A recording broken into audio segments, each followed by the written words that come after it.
ನೀವು ಪ್ರಶ್ನೆ ಕೇಳ್ತೀರಿ, ಅದಕ್ಕೆ ಡಿ.ಕೆ. ಶಿವಕುಮಾರ್ ಅವರು ಎಟ್ಟೆಗೇನ್, ಯಾಕಂದ್ರೆ ಉತ್ತರದಾಯಿತ್ವ ಅವ್ರ ಹತ್ರ ಇರೋದ್ರಿಂದ ನಾನು ಅವ್ರ ಹೆಸರೇ ಪದೇ ಪದೇ ತಗೊಳ್ತಾ ಇದ್ದೀನಿ. ಡಿ.ಕೆ. ಶಿವಕುಮಾರ್ ಹೇಳ್ತಾರೆ, ಹೂ ಇಸ್ ತೇಜಸ್ವಿ ಸೂರ್ಯ? ಅವ್ರು ಹೇಳ್ದಂಗೆಲ್ಲ ಕೇಳ್ಕೊಂಡು ಯೋಚನೆ ಮಾಡ್ತಾ ಕುತ್ಕೊಳ್ಳಕ್ಕೆ ರಾಜ್ಯ ಸರ್ಕಾರ ತೇಜಸ್ವಿ ಸೂರ್ಯ ಅವ್ರು ಹೇಳ್ದಂಗೆ ಕೇಳಬೇಕು ಅನ್ನೋ ಕಂಪಲ್ಷನ್ ಅಲ್ಲಿ ಇಲ್ಲ ಅಂತ ಹೇಳಿ. ರಾಜ್ಯ ಸರ್ಕಾರ ತೇಜಸ್ವಿ ಸೂರ್ಯ ಹೇಳಿರೋದನ್ನ ಕೇಳೋ ಅವಶ್ಯಕತೆ ಇಲ್ಲ. ಆದ್ರೆ ಬೆಂಗಳೂರಿನ ಜನ ಹೇಳೋದನ್ನ ಕೇಳಬೇಕಾಗಿರೋದು ರಾಜ್ಯ ಸರ್ಕಾರದ ಜವಾಬ್ದಾರಿ. ಈ ಹಣ ಖರ್ಚು ಮಾಡ್ತಾ ಇರುವಂತದ್ದು ಮಂತ್ರಿಗಳ ಮನೆಯ ವೈಯಕ್ತಿಕ ದುಡ್ಡಲ್ಲ. ಇದು 43,000 ಕೋಟಿ ರೂಪಾಯಿ ಸಣ್ಣ ಪುಟ್ಟ ಅಮೌಂಟ್ ಅಲ್ಲ. ರಾಜ್ಯ ಸರ್ಕಾರದ ವಾರ್ಷಿಕ ಬಜೆಟ್ 2.25 ಲಕ್ಷ ಕೋಟಿ. ಹೆಚ್ಚು ಕಡಿಮೆ 50,000 ಕೋಟಿ ರೂಪಾಯಿ ನೀವು ಬೆಂಗಳೂರಿನ ಒಂದು ಪ್ರಾಜೆಕ್ಟ್ 35-40 ಕಿಲೋಮೀಟರ್ ಖರ್ಚು ಮಾಡ್ತಾ ಇದ್ದೀರಾ. 35-36 ಕಿಲೋಮೀಟರ್ಸ್ ರೋಡ್ ಮಾಡೋದಿಕ್ಕೆ ಪ್ರತಿಯೊಬ್ಬರಿಗೂ ಕೂಡ ಇದರಲ್ಲಿ ಹಕ್ಕಿದೆ. ಜನರು ಬೇಡ ಅಂತ ಇದ್ದಾರೆ. ಸರ್ಕಾರ ಮಾಡಬೇಕಾಗಿರೋದೇನು ಮೇಡಮ್? ನನಗ್ ಬೇಕಾಗಿರೋ ಕೆಲಸ ಮಾಡೋದಲ್ಲ. ನಾನು ಅಧಿಕಾರದಲ್ಲಿದ್ದಾಗ ಜನಕ್ ಬೇಕಿರೋ ಕೆಲಸ ಮಾಡೋದಿಕ್ ಸರ್ಕಾರ ಇರೋದು. ಮಂತ್ರಿಗಳಿಗೆ, ಕಾಂಟ್ರಾಕ್ಟರ್ಗಳಿಗೆ ಬೇಕಾಗಿರೋ ಕೆಲಸನ ಮಾಡ್ಬಿಟ್ಟು ಜನರ ಮೇಲೆ ಹೇರೋದಿಕ್ಕಲ್ಲ ಸರ್ಕಾರ ಇರೋದು. ಒಂದ್ ಚರ್ಚೆ ಆಗ್ಲಿ ಸಾರ್ವಜನಿಕವಾಗಿ. ಈಗ ನಾವ್ ಇಷ್ಟೇ ಕೇಳ್ತಿರೋದು, ಇಷ್ಟೆಲ್ಲ ಪ್ರಶ್ನೆ ಕೇಳಿದೀವಲ್ಲ, ಈ ಅಷ್ಟು ಪ್ರಶ್ನೆ ನಾನು ಹೇಳ್ತಿದ್ದೀನಿ ಮೇಡಮ್, ಇದು ನನ್ನ ವೈಯಕ್ತಿಕ ಪ್ರಶ್ನೆಗಳಲ್ಲ. ಸಾರ್ವಜನಿಕರು ಕೇಳ್ತಾ ಇರುವಂತ ಪ್ರಶ್ನೆಗಳಿಗೆ ಒಬ್ಬ ಜನಪ್ರತಿನಿಧಿಯಾಗಿ ನಾನು ಧ್ವನಿಯಾಗಿದ್ದೀನಿ. ಈ ಪ್ರಶ್ನೆಗಳಲ್ಲಿ ಲಾಜಿಕ್ ಇಲ್ವಾ? ಈ ಪ್ರಶ್ನೆಗಳಲ್ಲಿ ಒಂದು ಫ್ಯಾಕ್ಟ್ಸ್ ಅಂಡ್ ಫಿಗರ್ಸ್ ಕಾಣ್ತಾ ಇಲ್ವಾ? ಸರ್ಕಾರ ಬಂದು ಉತ್ತರ ಕೊಡ್ಲಿ. ನಾನು ಆಗ್ಲೇ ಹೇಳ್ದಾಗೆ ರಾಜಕಾರಣಿಗಳು ರಾಜಕೀಯ ಮಾಡ್ತಾ ಮಾಡ್ತಾ ಆಕ್ಚುಲ್ ಸತ್ಯ ಯಾವುದು, ಇವರು ರಾಜಕೀಯವಾಗಿ ಮಾತನಾಡ್ತಿರೋದು ಯಾವ್ದು ಅನ್ನೋದೇ ಗೊಂದಲ ಆಗ್ಬಿಡುತ್ತೆ. ಏನು ಗೊಂದಲ ಆಗಲ್ಲ ಮೇಡಮ್, ಜನಕ್ಕೆ ಬಹಳ ಕ್ಲಿಯರ್ ಆಗಿದೆ. ಯಾರು ಲಾಜಿಕಲ್ ಪ್ರಶ್ನೆ ಕೇಳ್ತಾ ಇದ್ದಾರೆ, ಸರ್ಕಾರ ಉತ್ತರ ಕೊಡಕ್ಕಾಗ್ದರೆ ವೈಯಕ್ತಿಕ ಟೀಕೆಗಳು ಮಾಡ್ತಾ ಇರುವಂತದ್ದು ಜನಕ್ಕೆ ಗೊತ್ತಿದೆ. ಸರಿ, ಒಪ್ಕೊಳ್ಳೋಣ. ಬಟ್ ಯಾಕೆ ಅನುಮಾನ ಆಗುತ್ತೆ ಅಂತಂದ್ರೆ, ಇಂಥದ್ದೊಂದು ಬೃಹತ್ ಯೋಜನೆಗೆ ಕನಿಷ್ಠ ಒಂದು ಎನ್ವಿರಾನ್ಮೆಂಟಲ್ ಎಕ್ಸ್ಪರ್ಟ್ಗಳು ಅಥವಾ ಸಂಬಂಧಪಟ್ಟ ಇಲಾಖೆಯ ಒಂದು ಅನುಮತಿ ಅಥವಾ ಅವರ ಪರಿಶೀಲನೆ ಇಲ್ದಲೇನೆ ಗ್ರೀನ್ ಸಿಗ್ನಲ್ ಕೊಡ್ಲಿಕ್ಕೆ ರಾಜ್ಯ ಸರ್ಕಾರ ಹೊರಟ್ಬಿಟ್ಟಿದೆ ಅಂದ್ರೆ ಹಿಂಗೂ ಮಾಡ್ಲಿಕ್ಕೆ ಸಾಧ್ಯ? ನಾನು ಗೊಂದಲ ಬಂದ್ಬಿಡುತ್ತೆ ಜನಕ್ಕೆ. ಬಂದಿದೆ. ಅದೇ ಗೊಂದಲವನ್ನೇ ಇವತ್ತು ಜನ ಕೇಳ್ತಾ ಇರುವಂತದ್ದು. ಮೊನ್ನೆ ಲಾಲ್ಬಾಗ್ನಲ್ಲಿ ಸಾವಿರಾರು ಸಂಖ್ಯೆಯಲ್ಲಿ ಜನ ಸೇರಿದ್ರು. 5.88 ಏಕರ್ಸ್, ಹೆಚ್ಚು ಕಡಿಮೆ 6 ಎಕರೆ ಜಮೀನನ್ನ ಲಾಲ್ಬಾಗ್ನಲ್ಲಿ ಕೊಡಿ ಅಂತ ಲಿಖಿತ ಪತ್ರ ಕೊಟ್ಟಿದೆ ಸರ್ಕಾರ. ಹಾರ್ಟಿಕಲ್ಚರ್ ಇಲಾಖೆಯವರು ಅದೇ ಈ ನಂಬರು ನಾನು ಹಾರ್ಟಿಕಲ್ಚರ್ ಇಲಾಖೆಯವರ ಪತ್ರದ ಮೇಲೆ ನಾನು ಕೊಟ್ಟಿರೋದು. ಅವತ್ತು ಅಶೋಕ್ ಅವರು ನಿಮ್ಗೆಲ್ರಿಗೂ ತೋರಿಸುದು ಆ ಪತ್ರನ. ಹೆಚ್ಚು ಕಡಿಮೆ 6 ಎಕರೆ ಜಾಗ.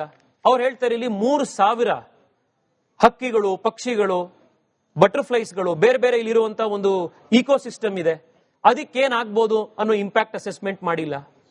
ಇಲ್ಲಿ ಕೆಂಪೇಗೌಡರು ಗೋಪುರ ಇರುವಂತ, ಇಷ್ಟು ಮಿಲಿಯನ್ಸ್ ಆಫ್ ಇಯರ್ಸ್ ಓಲ್ಡ್ ಆಗಿರುವಂತ ಭಾರತದ ಅತಿ ಹಳೆ ಬಂಡೆ ಇದೆ.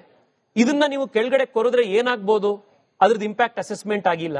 ಲಾಲ್ಬಾಗ್ನ ಕೆರೆ ಇದೆ, ಅದ್ರದ್ದು ಇಂಪ್ಯಾಕ್ಟ್ ಅಸೆಸ್ಮೆಂಟ್ ಏನಾಗ್ಬೋದು ಅಂತ ಗೊತ್ತಿಲ್ಲ. ನಾನು ಹೇಳ್ತಿರೋದು, ಇದು ಎಲ್ಲದಕ್ಕೂ ವೈಜ್ಞಾನಿಕ ಕಾರಣಗಳಿರ್ತವೆ, ಇದನ್ನ ಸರಿ ಮಾಡಕ್ಕೂ ಕೂಡ. ಬಟ್ ಸ್ಟಡಿ ಅಂತೂ ಮಾಡಬೇಕಲ್ಲ.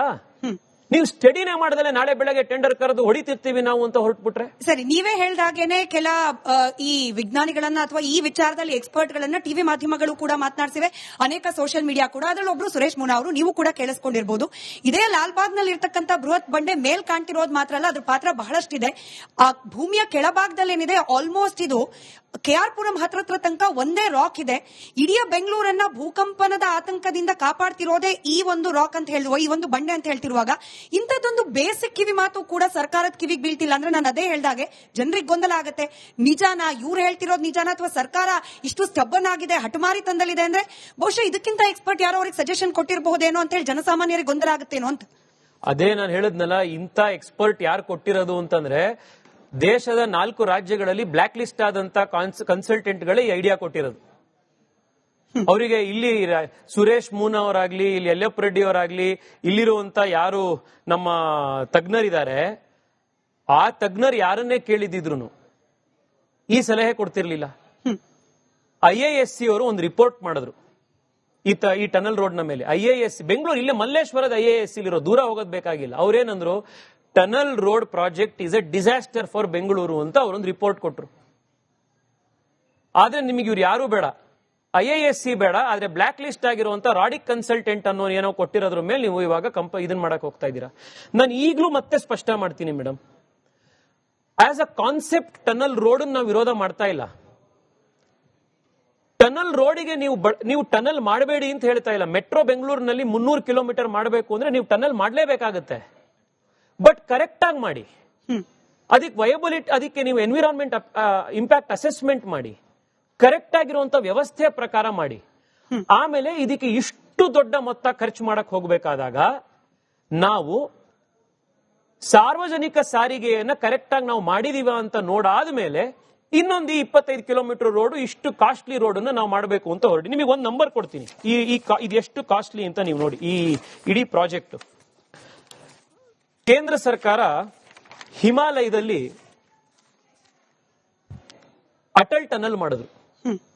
9 ಕಿಲೋಮೀಟರ್ ಉದ್ದದ ಅಟಲ್ ಟನಲ್. ರೋಹತಾಂಗ್ ಪಾಸ್ 12,000 ಅಡಿ ಎತ್ತರದ ಹಿಮಾಲಯದ ಬೆಟ್ಟಗಳನ್ನು ಕೊರೆದು ಮಾಡಿದ್ದು 9 ಕಿಲೋಮೀಟರ್ ಟನಲ್.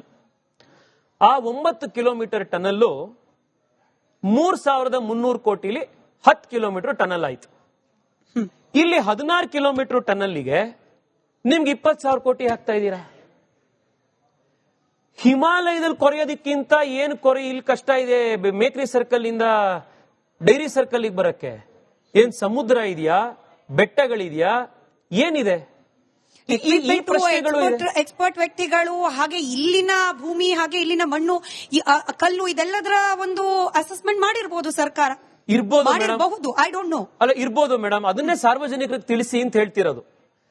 ಹಿಮಾಲಯದಲ್ಲಿ ಸಿಗದಲೇ ಇದ್ದಂತ ಚಾಲೆಂಜಸ್ ಗಳು ಇಲ್ಲಿ ಏನ್ ಸಿಗಬಹುದು ಇಷ್ಟು ಕಾಸ್ಟ್ ಜಾಸ್ತಿ ಆಗಿರೋದಕ್ಕೆ? ನೀವೇ ಹೇಳಿ. ಇದೇ ಸರ್ಕಾರ ರಚನೆ ಮಾಡದಂತ, ನೀವು ಉಲ್ಲೇಖ ಮಾಡದಂತ ಎಕ್ಸ್ಪರ್ಟ್ ಕಮಿಟಿಯವರು, ರಾಜ್ಯ ಸರ್ಕಾರದ ಅಧೀನದಲ್ಲಿರುವಂತ ಎಕ್ಸ್ಪರ್ಟ್ ಕಮಿಟಿಯವರು 120 ಲೋಪದೋಷಗಳನ್ನು ಹೈಲೈಟ್ ಮಾಡಿದ್ರು. ಅದರಲ್ಲಿ ಒಂದು ಫೈನಲಿ ಅವ್ರು ಏನ್ ಹೇಳಿದ್ರು ಅಂದ್ರೆ, ನೀವು ಸಾಯಿಲ್ ಟೆಸ್ಟಿಂಗ್ ರಿಪೋರ್ಟ್ ಮಾಡಬೇಕು.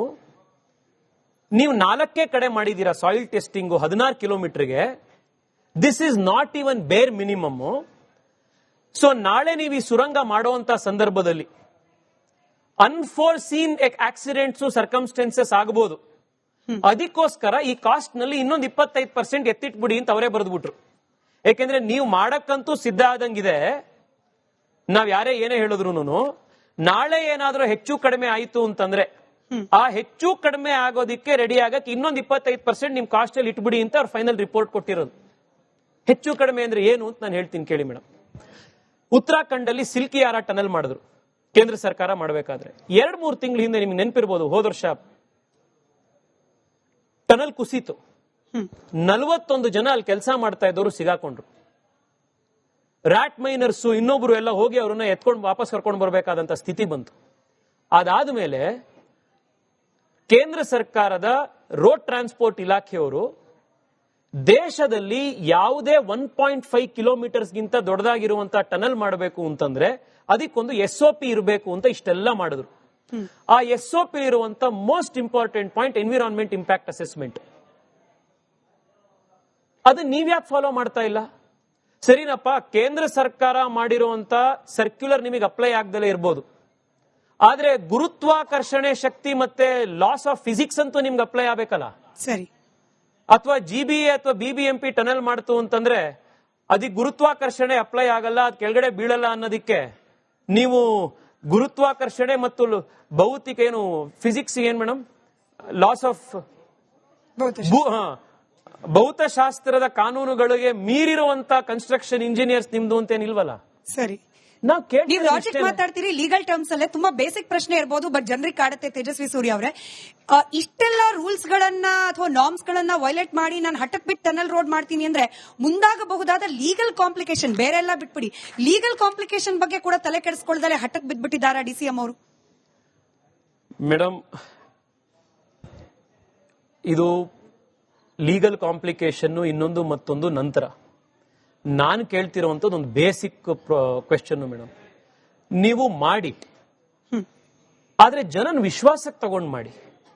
ಈ ತರಾತುರಿಯಲ್ಲಿ ಜನರು ಇಷ್ಟೊಂದು ಜನ ಎಕ್ಸ್ಪರ್ಟ್ಸ್, ವಿರೋಧಿಗಳು, ಈ ಕೋರ್ಟ್ ನಲ್ಲಿ ಕೇಸ್ ಹಾಕಿರೋದು ಒಬ್ರು ಫಾರ್ಮರ್ ಚೀಫ್ ಸೆಕ್ರೆಟರಿ ಕೇಸ್ ಹಾಕಿದ್ದಾರೆ. ಯಾರೋ ರಸ್ತೆಯಲ್ಲಿ ಹೋಗ್ತಾ ಇರುವಂತ ಜನ ಎಲ್ಲ ಬಂದು ಪ್ರಶ್ನೆ ಮಾಡಿರೋದಲ್ಲ, ವಿದ್ಯಾವಂತರು, ಬುದ್ಧಿವಂತರು, ಗೊತ್ತಿರುವಂತವ್ರು ಜನ ಹೇಳ್ತಿದ್ದಾರೆ. ನಾನೇನೋ ಎಳಸು ಬಿಡಿ, ರಿಟೈರ್ ಆಗಿರುವಂತ ಫಾರ್ಮರ್ ಚೀಫ್ ಸೆಕ್ರೆಟರಿ 70 ವರ್ಷ ಅಲ್ಲ, ಅವ್ರು ಬಂದು ಪ್ರಶ್ನೆ ಹಾಕಿದ್ದಾರೆ, ಅವ್ರಿಗಾದ್ರೂ ಉತ್ತರ ಕೊಡಿ. ಸುರೇಶ್ ಮೂನಾ ತರದಂತ ಎಷ್ಟೋ ಜನ ಎಕ್ಸ್ಪರ್ಟ್ಸ್ ಗಳು ಇದನ್ನ ಪ್ರಶ್ನೆ ಕೇಳ್ತಾ ಇದ್ದಾರೆ, ಅವ್ರಿಗೆ ಉತ್ತರ ಕೊಡಿ.